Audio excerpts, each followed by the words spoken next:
Mas, kok kacamata ireng ki apa madani daganganmu iki apa piye?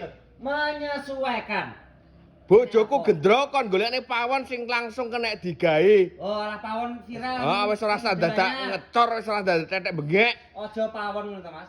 Kitchen set ngono. Ya ora Jawa kene iki wong kawak kok. Wong kawak ungkak nemen iki. Kirgane pira sing puluhan juta? Puluhan juta pe 4.500.000 ae. 4.500.000. Iya.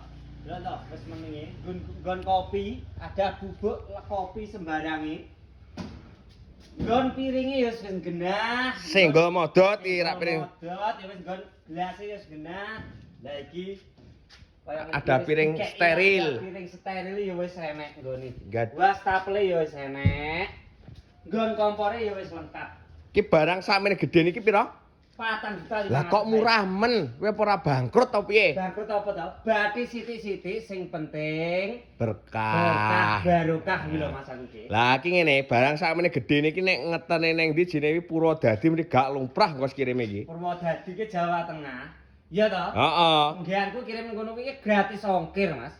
Jawa Timur, Jawa Tengah, Madura, Jogja ngono wis tak kei gratis ongkir. Gratis ongkir. Lah bayare piye? Mau nek kon DP aku. Oh, COD.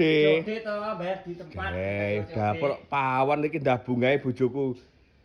Cara pesene piye bojoku ben pesen dhewe aku gak Jawa. Bio profil ngisore Ki Furnitur wis lengkap, Mas. Enek WA-ne. Garek ngetul, nyalin ya kena. Oh iya.